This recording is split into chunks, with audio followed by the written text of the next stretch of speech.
minhas.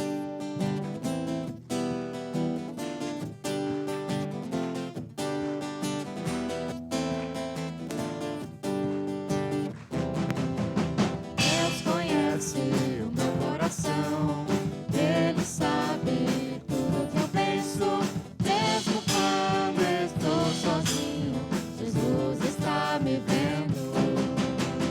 Ele sabe onde ponho as mãos, cada passo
Deus supremo és, soberano em glória, és incomparável, maravilhoso, em tua majestade,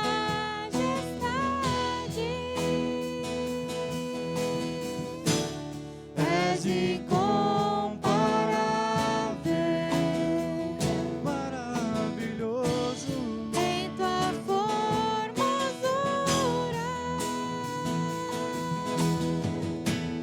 Não há outro Deus como Jeová. Não há outro Deus além do Senhor. Não há no céu, não há na terra, não há no mar Deus como o Senhor. Deus supremo és, soberano em glória, és incomparável, maravilhoso, em tua majestade,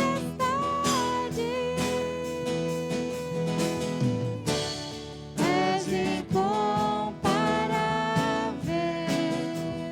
maravilhoso, em tua formosura.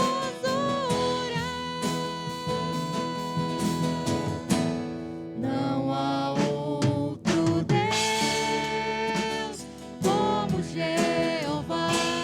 Não há outro Deus além do Senhor.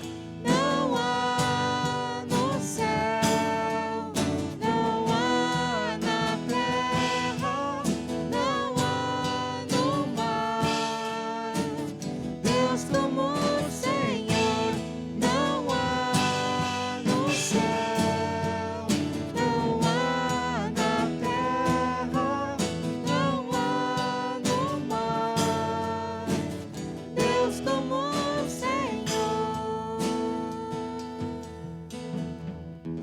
Obrigada, Pai, por cada um aqui, Senhor. Muito obrigada porque nós somos uma família, Deus, nós somos o Teu corpo, Senhor. E realmente não há Deus como Tu, Pai. Te peço agora para que Tu acalme o nosso coração, Deus, para que a gente consiga deixar de lado tudo que está atrapalhando na nossa mente agora, Deus, para que a gente consiga prestar atenção na Tua palavra, Deus, para que a gente consiga sair daqui um pouco mais parecidos do que a gente entrou, Senhor, contigo, Pai. É isso que eu te peço. Cuida do tempo das crianças lá em cima também, que elas aprendam a Tua palavra e que desde já elas aprendam a Te temer, Senhor. É isso que eu te peço, em nome de Jesus, amém. As crianças podem subir. Muito bem, né? Vocês não são tão afortunados quanto as crianças, não podem subir. Nós temos feito, né, nossa série no livro de Salmos, e eu já quero te convidar a abrir aí a tua Bíblia no Salmo 19. Na semana passada o Olavo falou no Salmo 16, né? E hoje nós vamos então meditar aí no Salmo 19. E eu não sei se você tem algum personagem da história que você é fã, por ser uma pessoa eloquente, uma pessoa que fala muito bem, né? Nós tivemos diversos homens na história que falavam com uma eloquência tremenda, não só evangelistas, alguns evangelistas, mas outras pessoas que nem cristãs eram, mas que tinham uma eloquência muito, muito grande, assim, né? E quando a gente ouvia aquelas pessoas falar, a gente pensa, nossa, como uma pessoa articula muito bem as palavras, como expõe as ideias muito bem, né? Tivemos vários e vários aí durante a nossa história. Certamente você conhece alguns aí que você admira, né, nesse aspecto. Mas, quando nós falamos de eloquência, ninguém se compara a Deus. Ninguém se compara a Deus na sua eloquência, na sua forma de se dar a conhecer, né, por nós.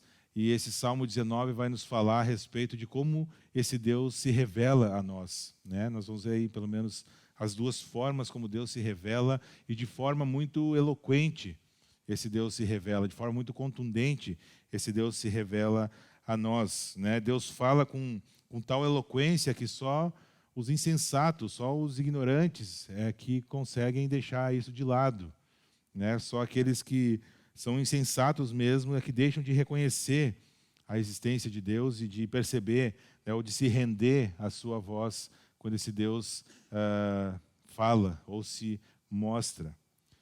E as obras de Deus, como nós vamos ver nesse salmo, elas proclamam a existência de Deus, elas falam a respeito de Deus, né? Esse Deus se revela através das coisas criadas.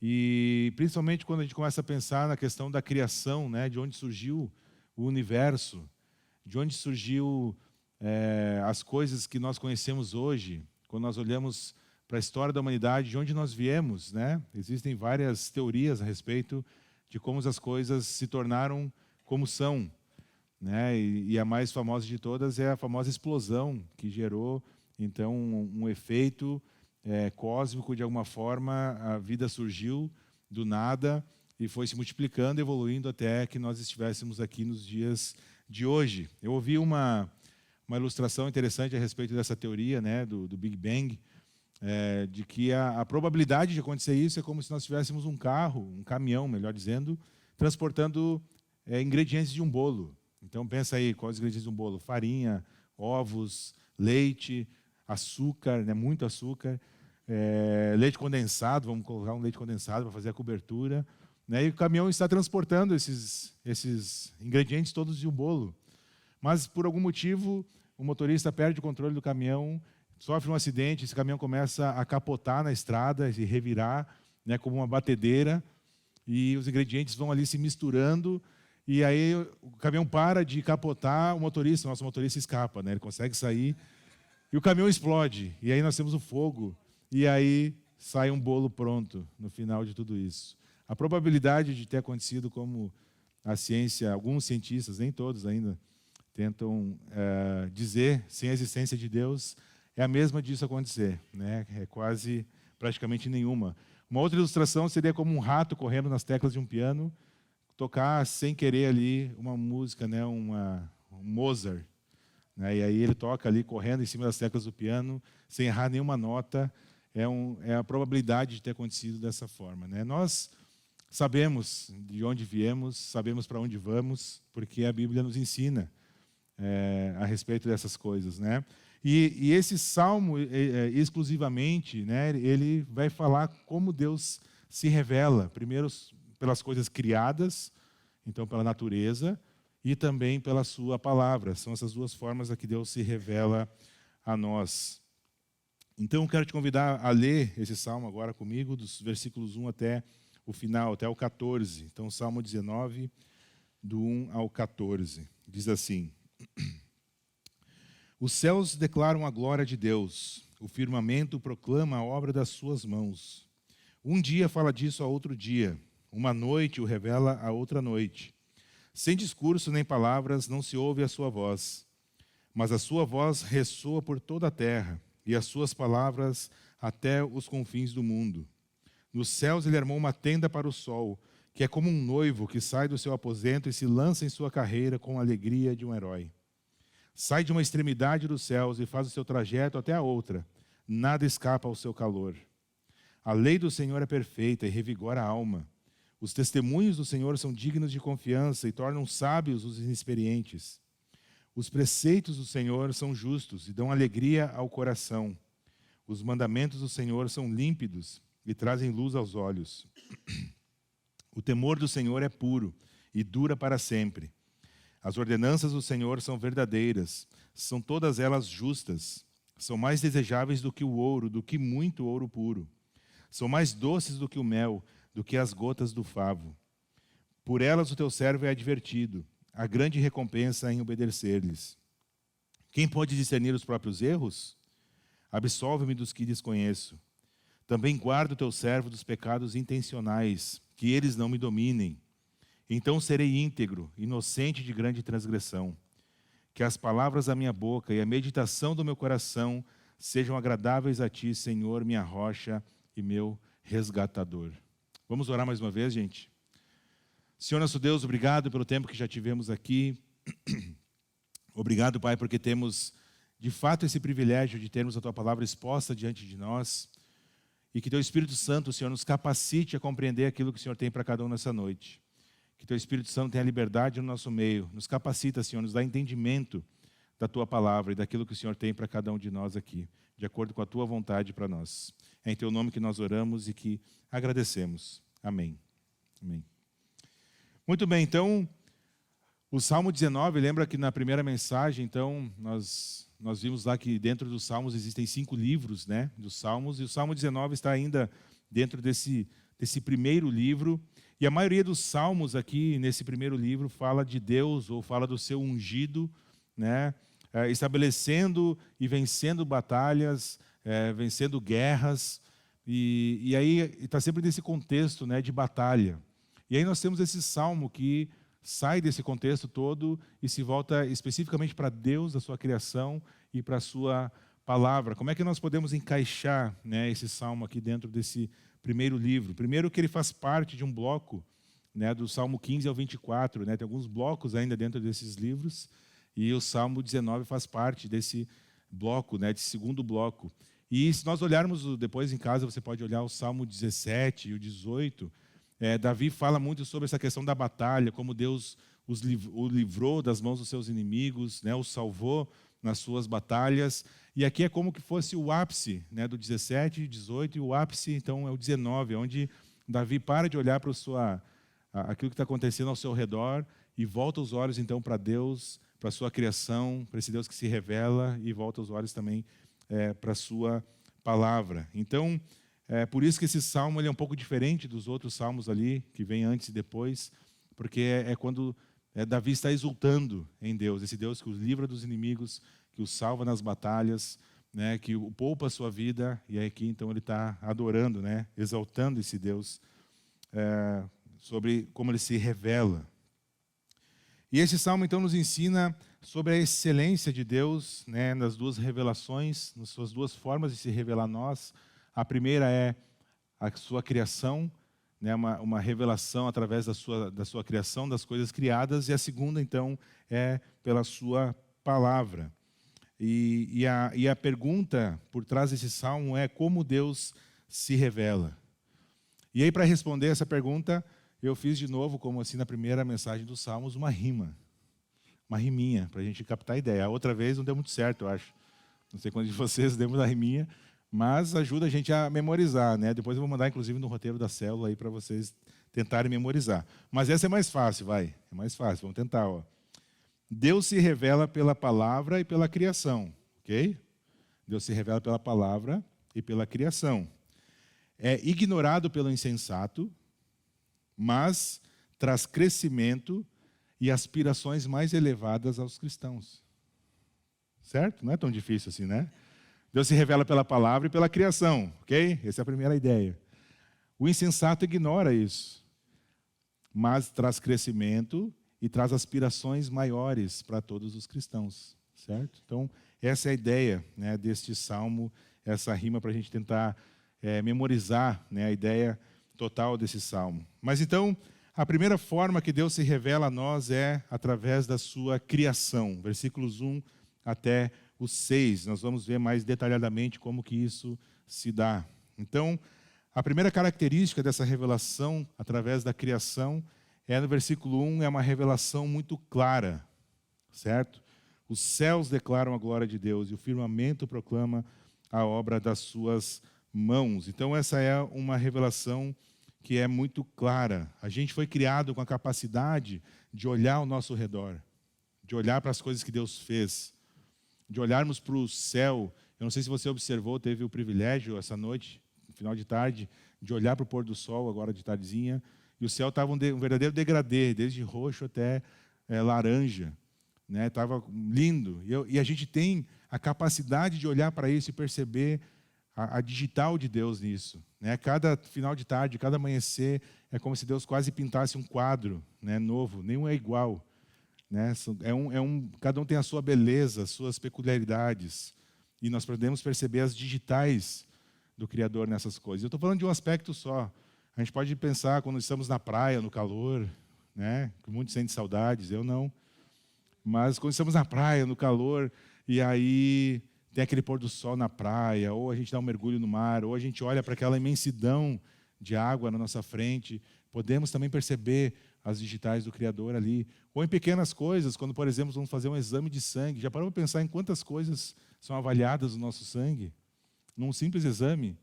Quantas características temos numa amostra de sangue? Isso tudo são digitais, são formas como Deus se revela. Essa complexidade da criação é condizente com aquele que criou. Nós não entendemos Deus de forma completa, mas essa complexidade é condizente com o Criador. Isso se dá de forma muito clara para todos nós. Nós podemos perceber como a terra está cheia da bondade de Deus nas coisas criadas, e essas coisas resplandecem a glória, nos assombram às vezes algumas coisas de tão bonito, tão complexo que é. A gente às vezes não tem resposta para várias coisas, e isso reflete também a glória de Deus. É também uma revelação constante, o versículo 2. Um dia fala disso a outro dia, uma noite revela a outra noite. Essa é uma revelação que ela é constante, ela não para, é o tempo todo. Está acontecendo, mas não é de uma forma monótona, não é uma forma chata, pelo contrário. Como eu falei, cada entardecer tem um jeito, cada amanhecer tem outro. No verão é de um jeito, no inverno é outro. Nós temos a noite mais longa, depois temos a noite mais curta no verão. E tudo isso são formas como uma noite vai falando a outra noite, um dia vai falando outro dia. Essa revelação constante que não para. É uma linguagem rica, é uma variedade absurda de coisas que Deus colocou para se revelar através das coisas criadas. E não param, a cada dia vão acontecendo, vão se mantendo. No versículo 3 nós vemos também que é uma revelação sem palavras, sem discurso nem palavras, não se ouve a sua voz. É uma revelação mais voltada para o ver do que para o ouvir. Embora às vezes a gente pode quase ouvir, numa noite de completo silêncio, parece que a gente quase consegue ouvir o silêncio, de tão silêncio que está. Não quando você tem filhos pequenos, mas em outros momentos da vida a gente consegue ouvir o silêncio da noite. E é um discurso mais dirigido aos olhos do que aos ouvidos. Porém, no versículo 4 nós vemos que o alcance é universal. Vai para todos os lados. Nenhum homem pode ficar fora do alcance dessa revelação. Nem aquele que vive nas maiores cidades, nas metrópoles urbanas, ou aquele que está no mais remoto recanto da floresta, numa tribo indígena, está fora do alcance dessa revelação constante de Deus. Vai para todos os lugares, ela invade todos os recantos do universo. Não só na Terra, fora da Terra, inclusive, também isso está rebombando por aí. A gente não conhece quase nada do nosso universo, da sua imensidão.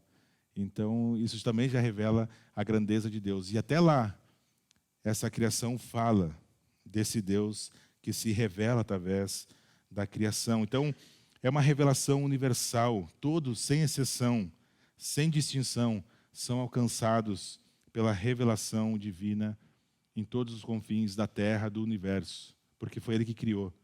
E a sua glória vai cobrindo todas essas coisas, se revelando através dessas coisas que foram criadas. E por fim, no versículos 5 e 6, nós temos essa revelação que é maravilhosa.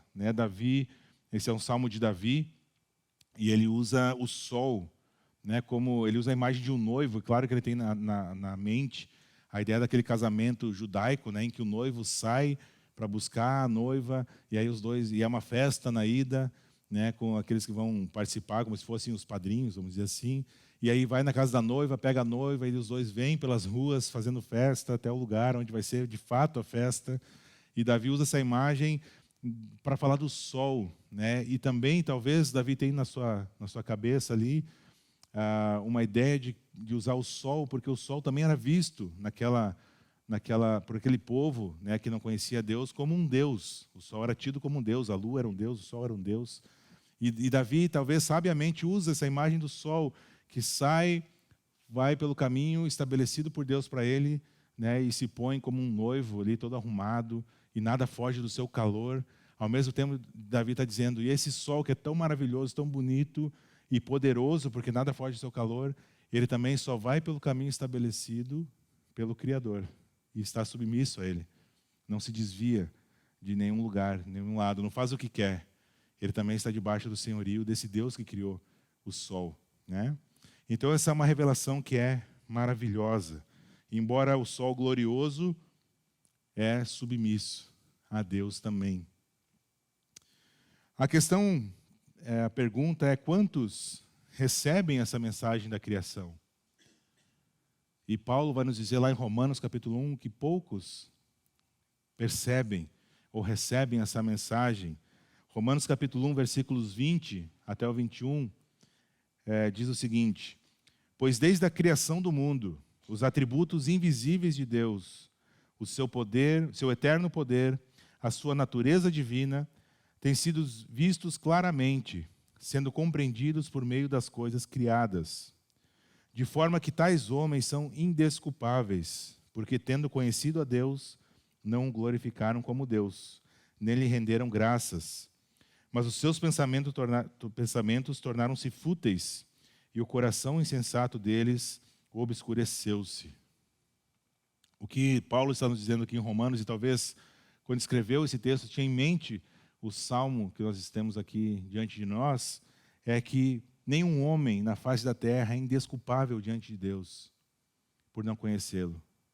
Porque Deus se revela através das coisas criadas, talvez não de forma completa, não talvez de forma tão completa como na palavra, mas os homens podem conhecer a Deus pelas coisas criadas. E por isso são indesculpáveis, desde de novo, daquele que está na metrópole até aquele que está enterrado lá na floresta, no meio de uma tribo. Ele pode conhecer a Deus através das coisas criadas. Mas ao invés de glorificar e procurar conhecer o Deus que criou essas coisas, esses homens preferem acreditar em tantas outras coisas, a adorar talvez a criação ao invés do Criador. E por isso, diante de Deus, são indesculpáveis de ter pecado, de não ter glorificado ao Deus que criou todas as coisas. E por isso, então, no dia do juízo, justamente, eles poderão ser apartados, né, de Jesus. Mas Davi, a partir do versículo 7, ele tira os olhos, então, dessa revelação das coisas, a forma como Deus se revela nas coisas criadas, e agora volta os seus olhos para a lei. Né? A partir do versículo 7, começa a falar sobre essa revelação especial de Deus. E Davi está pensando, obviamente, na lei, né? Principalmente no Pentateuco, que era o que eles tinham, mas nós podemos aplicar isso tudo que Davi está falando sobre a lei, na palavra, essa que você está segurando na sua mão, ou que você abriu aí no seu celular, no aplicativo, que é a Bíblia. Então, tudo que nós vamos ver aqui, obviamente que Davi está falando sobre a lei, mas se aplica perfeitamente também à Bíblia que nós temos aqui na nossa frente. Então, Deus se revela também através da sua palavra, versículos 7 até o 10. E nós temos aqui algumas características dessa palavra, né? Davi nos mostra algumas características. A primeira característica que Davi fala, já de cara, é que a lei do Senhor é perfeita. Versículo 7. A palavra de Deus é perfeita. A palavra de Deus não há erro. De Gênesis a Apocalipse não há erro, não há falha, não há contradição. A palavra de Deus, ela é perfeita. O que há, talvez, é falta de entendimento em relação à palavra. Mas não há erro na palavra, não há contradição. A palavra de Deus, ela é perfeita, não há equívoco. Ela é inerrante, ela é infalível, ela é suficiente para todos nós. A palavra de Deus é totalmente perfeita, é totalmente suficiente para todas as questões que nós temos em nossas vidas, todas as dificuldades. Muitas vezes nós procuramos e preferimos buscar na sabedoria humana as respostas para os nossos problemas, mas a palavra de Deus tem a resposta para absolutamente tudo aquilo que nós precisamos. A palavra de Deus, ela é perfeita, ela está completa. As obras humanas, as teorias dos cientistas vão sofrendo alterações ao longo dos anos, vão sofrendo mudanças, porque percebem, não é bem assim, é mais aqui. Mas a palavra de Deus, ela é perfeita, completa, não muda. E aí o texto continua no versículo 7, então ainda a palavra de Deus é fiel, né? Os testemunhos do Senhor são dignos de confiança. Deus sempre cumpre aquilo que Ele promete. Deus não falha. Consequentemente, a palavra desse Deus que não falha também é infalível, não falha. Nenhuma das suas promessas pode ser frustrada, nenhuma das suas promessas cai por terra, por força humana ou por força de qualquer outra coisa. Deus é soberano, a sua vontade é soberana, e Ele vai fazer cumprir a sua vontade, independente daquilo que qualquer coisa do universo pense diferente. A palavra de Deus, ela é absoluta, ela é cabal, ela é libertadora, porque é a palavra de Deus. E aquele que põe a sua confiança na palavra de Deus jamais vai ser confundido.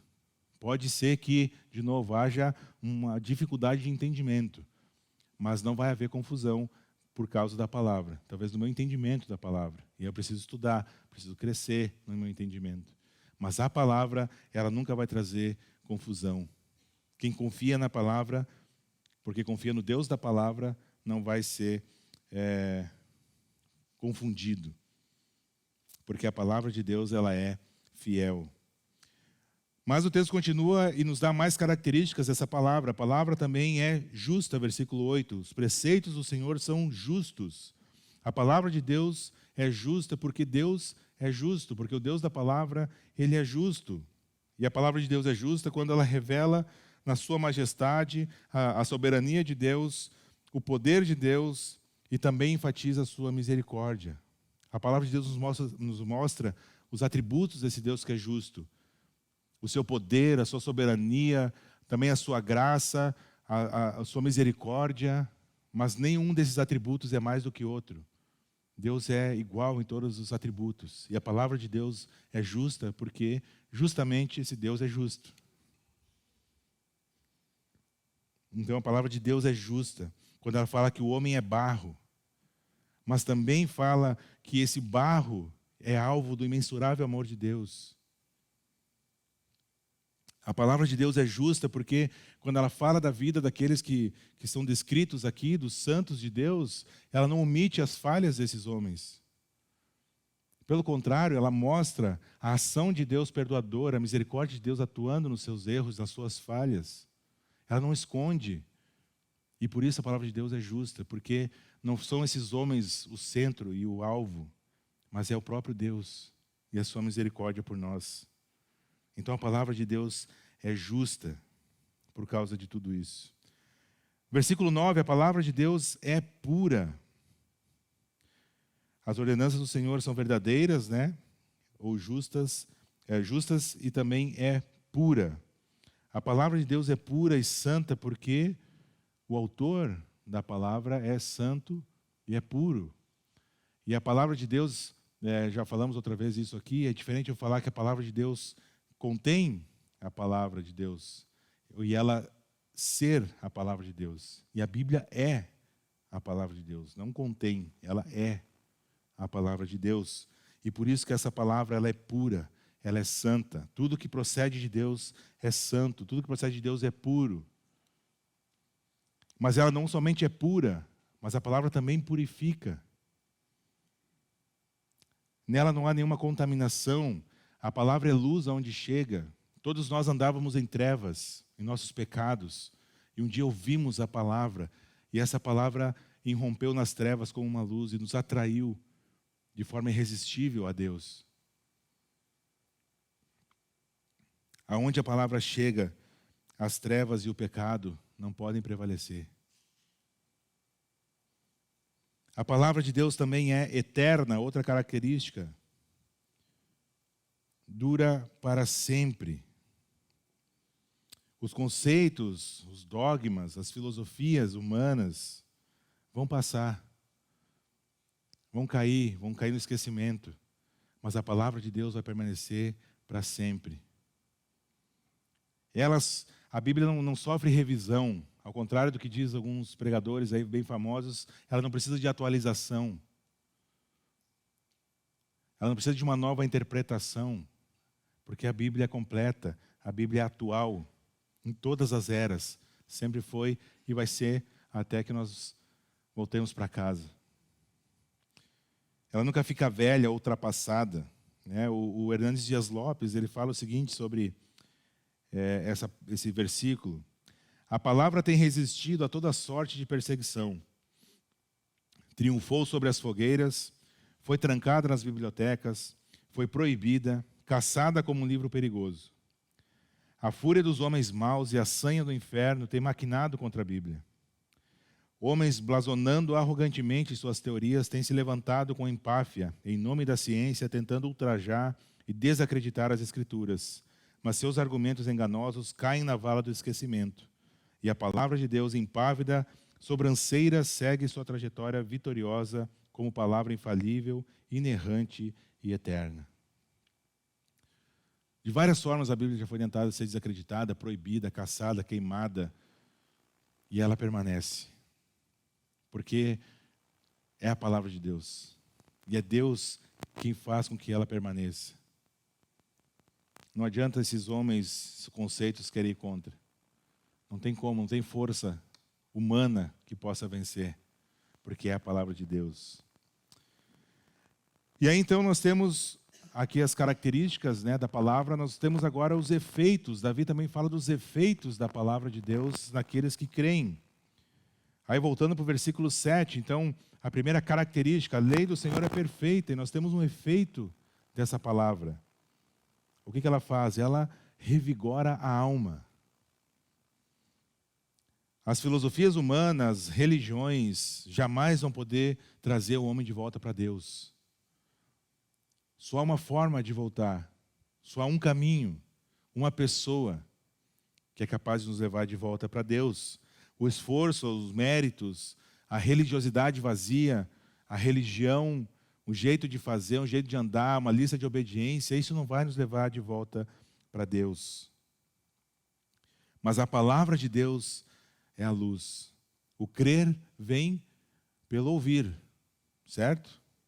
E ouvir do quê? Da palavra.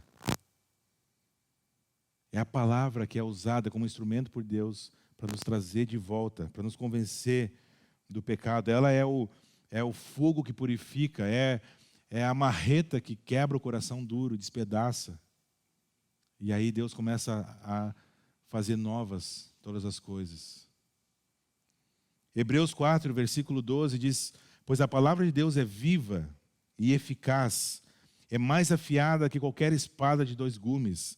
Ela penetra até o ponto de dividir alma e espírito, juntas e medulas, e julga os pensamentos e intenções do coração.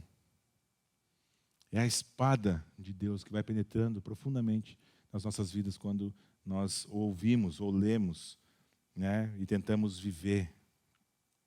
Então o propósito da palavra é justamente nos trazer de volta para Deus. É um instrumento usado por Deus para nos fazer conhecer a esse Deus, ao Deus da palavra. Como nós vamos amar, como nós vamos nos relacionar com quem não conhecemos. E aí nós temos diante de nós como conhecer a esse Deus. É através da sua palavra.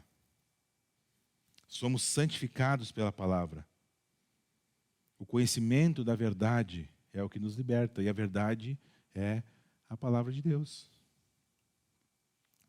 O mundo aí está cheio de verdade. Cada um tem a sua verdade. Cada um crê naquilo que quer. Cada um inventa a sua realidade, a sua verdade. Mas nós sabemos que só há uma verdade. E essa verdade é a palavra de Deus que não muda, que não falha, que permanece para sempre. E olha que coisa boa, nós podemos descansar. Porque não vai mudar. Ali na frente não vai ter uma mudança que de repente vai atingir a todos nós de surpresa. Porque a palavra ela é constante. Ela restaura a alma. É interessante quando Jesus no caminho lá, aquela famosa passagem, né, com os discípulos ali no caminho para Emaús, e Jesus começa a explicar desde o Antigo Testamento por que era necessário que o Messias morresse, e eles não reconhecem Jesus ali, que está Jesus andando com eles. Mas quando eles se reúnem, Jesus sai da cena, e eles se reúnem, e eles começam a falar, não queimava o nosso coração quando ele estava nos explicando aquelas coisas, porque a palavra de Deus, ela causa esse efeito, ela penetra profundamente nos nossos corações. Eles dizem, não queimava o nosso coração quando ele estava explicando essas coisas. Ou quando Pedro pregou no Pentecostes, milhares de pessoas se converteram, porque é a palavra sendo falada. E esse é o propósito da palavra, nos levar de volta até Deus. Mas outro efeito da palavra, no versículo 7, ela dá sabedoria aos inexperientes. A sabedoria do mundo, ela é loucura para Deus. A sabedoria do mundo torna as pessoas arrogantes. Mas o conhecimento da palavra é o caminho contrário, nos torna humildes, porque reconhecemos que precisamos desesperadamente de um Salvador. Que somos pecadores, que somos falhos, que em nós não há nada de bom, a não ser que o Espírito Santo venha habitar em nós, e aí nós transbordaremos o Espírito. Porque se transbordarmos de nós, é só coisa ruim que sai. Então essa sabedoria tem que vir da palavra de Deus. E quantas vezes a gente tem buscado sabedoria em um monte de lugar, menos aonde se deveria buscar, que é na palavra de Deus. Temos diversas filosofias humanistas em nossos dias, e muitas vezes somos tentados a ir por esse caminho, porque são mais fáceis, mais agradáveis, às vezes, do que a palavra. Porque não nos confronta, não nos mostra quem realmente nós somos, enquanto a palavra de Deus vai nos mostrar quem de fato nós somos e o quanto nós precisamos da ação de Deus nas nossas vidas. Aqueles que se colocam debaixo da autoridade da palavra tornam-se sábios, porque a sabedoria vai ser justamente o conhecimento da palavra aplicado na vida. Isso é sabedoria. Nos traz essa sabedoria vinda diretamente da palavra de Deus. A gente começa a olhar a vida na perspectiva de Deus. Isso é sabedoria. Mas o texto continua, versículo 8, outro efeito é que ela alegra o coração. A palavra de Deus alegra o coração, né? Dá uma alegria ao coração. E eu sei que vocês já notaram isso, mas nós vivemos uma época em que a tristeza, o medo, a ansiedade está muito alta. Talvez nós temos uma pós-pandemia, que talvez já era antes da primeira pandemia, de ansiedade, de medo. As pessoas estão sofrendo desses males, de tristeza profunda. E a palavra diz, o Davi está dizendo que a palavra alegra o coração. Mas não uma alegria qualquer, não uma alegria passageira, não uma alegria que é transitória e que depende das circunstâncias. Mas é uma alegria que, inclusive em momentos difíceis, nós podemos experimentar. É uma alegria interior. Não é só um sorriso, não é só um jeito, mas é uma alegria que vem de dentro para fora. E quando passamos por momentos de tristeza, de dificuldade, ainda assim podemos nos alegrar em Deus, porque confiamos que Deus está conduzindo a nossa história, conduzindo a história de toda a humanidade, de acordo com a sua vontade. E podemos ficar tranquilos, porque se isso está acontecendo na minha vida, é porque Deus permitiu. E então talvez seja aquilo que exatamente eu preciso para me parecer mais com Jesus. E eu posso me alegrar na dificuldade, confiando nesse Deus. Nesse mar de tristeza que a gente vive nas pessoas ao nosso redor, a palavra de Deus alegra o coração, porque ela independe das circunstâncias. Independe daquilo que eu tenho, que eu deixo de ter, do sonho que eu realizei ou que eu não realizei, porque a minha alegria está em Deus. E esse Deus não vai mudar e não vai falhar. Mas outro efeito da palavra, vejam só quantos efeitos nós temos da palavra de Deus, é que ela traz luz aos olhos, ela ilumina os olhos. Ao contrário do pecado, o pecado traz cegueira, o pecado faz andar em trevas. A palavra de Deus traz luz aos olhos, ela ilumina o nosso caminho. Outro salmo vai dizer que a tua palavra é lâmpada para os meus pés. Antes a gente andava, como eu falei, andava em trevas, andava tateando. Antes de conhecer a Jesus, a gente andava todo mundo em trevas. E aí a palavra então traz a luz. Agora a gente pode ver por onde a gente caminha. A gente pode ver por onde a gente anda, aquilo que vai acontecer na frente, porque podemos confiar na sua palavra. A escuridão, ela é símbolo de ignorância, é símbolo de morte. Na escuridão que os homens sem Deus vivem a prática de seus pecados. Mas aí nós temos então, nesse cenário de trevas, irrompendo uma luz da palavra de Deus. E quando a palavra chega, irrompe a luz, os nossos olhos são abertos. E aí a gente se dá conta, tanto de quanto a gente precisa de Deus, de um Salvador, de Jesus Cristo, quanta coisa boa nós temos pela frente, justamente porque reconhecemos a necessidade de pedir perdão, de se arrepender dos pecados e de entregar nossas vidas a Jesus. Isso tudo é o efeito da palavra, quando é pregada, quando é ensinada. A luz traz esse conhecimento, né? A palavra de Deus é luz. E aí, por fim, então, nós temos o valor desta palavra, as características da palavra, tivemos os efeitos da palavra, mas Davi também nos fala do valor dessa palavra. Essa palavra tem um valor. Vamos ver quanto vale a palavra. Versículo 10. São mais desejáveis do que o ouro. E ele podia ter parado por aí, mas ele continua. Do que muito ouro puro. Então a palavra de Deus é mais valiosa do que ouro. E o ouro, obviamente, naquela época e nos nossos dias também, é um símbolo daquilo que de mais valor há, né? De pureza, né? de valor, né? De coisas valiosíssimas, o ouro está entre elas, né? Desde lá até aqui. Mas Davi está dizendo que a palavra é melhor do que muito ouro, e muito ouro depurado. Não é o ouro bruto, é o ouro depurado, que vale mais ainda do que o bruto. Conhecer a palavra é muito melhor do que juntar riqueza. É isso que Davi está falando. E sabe por quê? Porque a riqueza não restaura a alma. A riqueza não dá sabedoria. A riqueza não vai iluminar os nossos olhos. Não estou falando que é pecado ter dinheiro e ter posses, não é nada disso. Mas colocar nossa esperança nessas coisas, aí sim é um grande problema. Fazer do dinheiro, do ouro, enfim, de qualquer coisa desse tipo, um Deus, e aí sim é um grande problema. A riqueza não produz em nós dependência de Deus. A riqueza não restaura nosso relacionamento com Deus. E por isso que Davi está dizendo que ela é mais valiosa do que isso. Porque pode ser que a riqueza nos dê algum conforto entre o berço e o caixão. Pode ser. Mas está muito longe de nos garantir a salvação. Na verdade, é impossível que nos garanta a salvação. Até rimou. O dinheiro pode nos trazer algum conforto entre o berço e o caixão, mas não vai nos garantir salvação. E por isso Davi está dizendo, o dinheiro é importante, precisamos, sim, o ouro é importante, legal. Tem condições, Deus está te abençoando, te dando um monte, amém, usa isso para a glória de Deus. Não tem, amém. A palavra é muito mais importante. Por quê? Porque nessa vida tão curta que nós vivemos aqui nessa terra,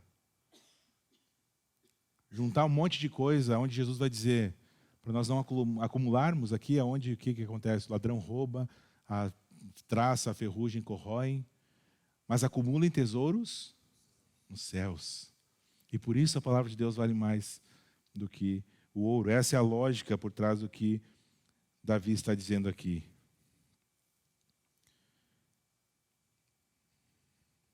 Então, muito cuidado com a sua relação com as finanças. E não só para quem tem. Quem não tem também corre um grande risco de tornar isso um ídolo e um objetivo da sua vida, de ter. E aí passa a vida inteira correndo atrás.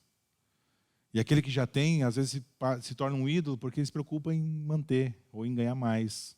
Então, muito cuidado com a sua relação com o dinheiro. É o principal concorrente do senhorio de Jesus nos nossos corações. É muito fácil a gente cair nessa tentação de querer juntar para nós esse tesouro que acaba. Mas que o nosso esforço seja de descobrir que na palavra nós temos um tesouro inesgotável, eterno. E que esse sim vai nos garantir e nos levar a ter uma vida eterna junto com o Senhor Jesus na eternidade. A pergunta que Jesus faz nesse sentido é: o que adianta o homem ganhar o mundo inteiro e perder a sua alma? Não adianta ganhar o mundo inteiro e perder a sua alma. Então é muito melhor ser rico de palavra do que ser rico em qualquer outra coisa. E outro valor que Davi nos traz aqui, que ela é mais doce do que o mel, do que as gotas do favo. O que Davi está dizendo aqui é que a palavra é melhor do que alimento. É mais importante do que alimento. E obviamente que todos nós precisamos de comida. Muita comida, né? Volta e meia, não sempre. Agora está meio caro as coisas, não dá para ser sempre muita, né? Mas é uma necessidade física básica a alimentação. Mas Davi está dizendo que é muito mais importante que nós nos alimentemos espiritualmente do que fisicamente. Até porque a gente pode ficar tranquilo que Deus disse que o que a gente precisa para viver não vai faltar. Não o que a gente quer, o que precisa, né? Não vai faltar. E Davi está dizendo, é muito mais importante se alimentar espiritualmente. A palavra de Deus é mais doce do que o mel. Naquela época de Davi, não tinha leite condensado, né? Não tinha bala. O mel era a coisa mais doce, né, que se conhecia. E ele está dizendo, é muito mais importante do que isso. A gente esquece, nós esquecemos. O Fabrício falou alguns domingos atrás sobre isso, que o diabo é como um leão que anda ao redor, procurando a quem possa devorar, quem baixa a guarda. E a gente quer lutar uma batalha que é espiritual sem se alimentar. Usando aí a guerra da Rússia e da Ucrânia como uma imagem, é como se como se os soldados que vão lutar lá no fronte de batalha estivessem meses sem comer. Nada. Imagina a condição que eles iam chegar se chegassem lá no fronte de batalha. Não iam nem conseguir ficar de pé, talvez não conseguir levantar a arma, iam ser presas fáceis para o inimigo. Então nós precisamos lembrar que a nossa luta ela é espiritual e nós precisamos nos alimentar espiritualmente. Muito. Banquete espiritual. A palavra é mais saborosa, mais nutritiva do que qualquer tipo de alimento. Quando Jesus foi tentado lá no deserto, e o diabo disse para ele, transforma essas pedras em pães. Jesus estava 40 dias sem comer, morrendo de fome. O que Jesus responde para Satanás? Nem só de pão viverá o homem, mas de toda a palavra que sai da boca de Deus. É mais importante a palavra, mesmo 40 dias sem comer, do que transformar essas pedras aqui em pães. E se nós temos fome física todos os dias, quanto mais nós deveríamos ter fome da palavra, fome do céu. E a pergunta que eu faço é, qual foi a última vez que você teve um banquete espiritual? Qual foi a última vez que você se deleitou na palavra de Deus? Que você se alimentou de verdade?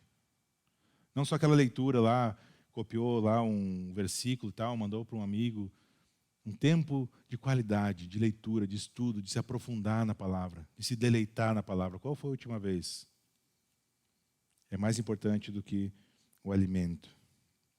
E por fim, nós temos então as aplicações desta revelação a nós, dos versículos 11 até o 14. Né? Temos as características, os efeitos, o valor dessa palavra, e agora nós temos as aplicações que Davi nos traz, né, dessa revelação dada a nós, versículos 11 ao 14. Primeira coisa que Davi diz é que por elas o teu servo é advertido. A palavra de Deus nos adverte, a palavra de Deus nos orienta, a palavra de Deus nos exorta. É ali que nós precisamos buscar onde que é o certo e o errado.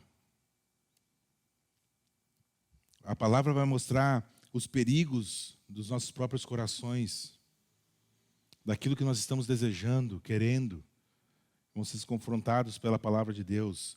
E aí Davi fala um detalhe muito importante, que há grande recompensa em obedecer-lhes.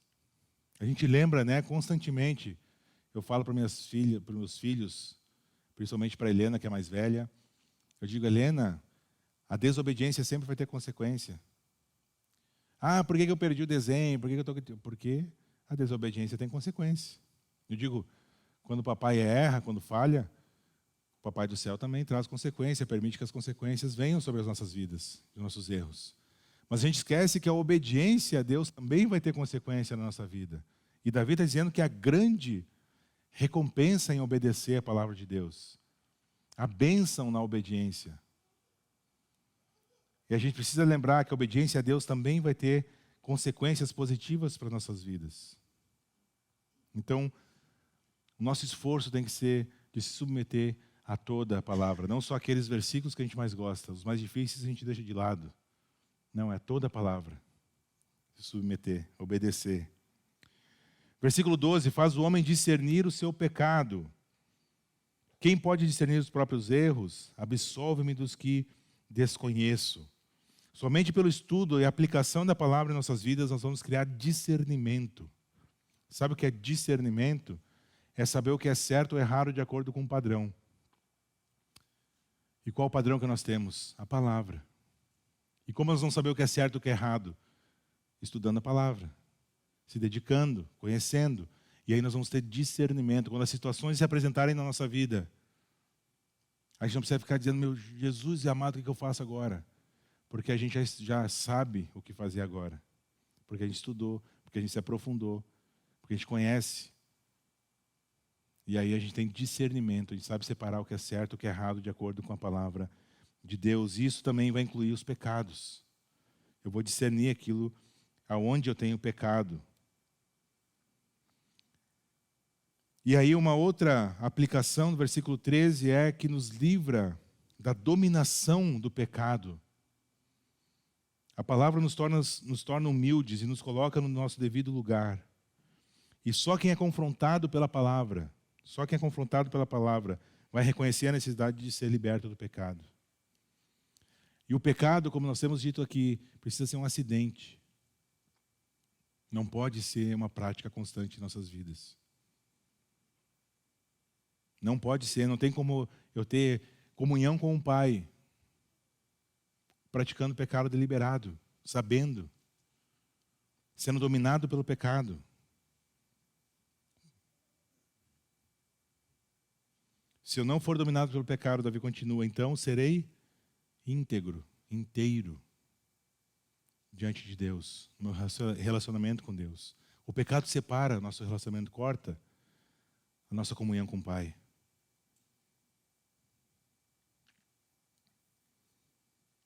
É a palavra que gera em nós esse desejo de sermos santos. Por isso precisamos buscar nos aprofundarmos na palavra. E por fim, versículo 14, então, a palavra vai gerar em nós um desejo de agradar a Deus, um desejo profundo de agradar a Deus. Davi, então, ele quer que os seus desejos, as suas motivações, os seus sentimentos, a sua vida íntima sejam bonitas, agradáveis aos olhos de Deus. Davi quer que os seus sentimentos, as suas palavras agradem a Deus. Esse versículo aqui é muito conhecido, nós até cantamos uma música que fala sobre ele. Davi não está preocupado com a aprovação popular das pessoas, que as pessoas estão pensando a seu respeito. Não busca os aplausos humanos. Ele quer agradar a Deus. Que a meditação do meu coração, que as palavras da minha boca sejam agradáveis a Ti. E à medida que nós vamos nos enchendo da palavra, né, Jesus já nos ensinou também que a boca vai falar do que está cheio o coração.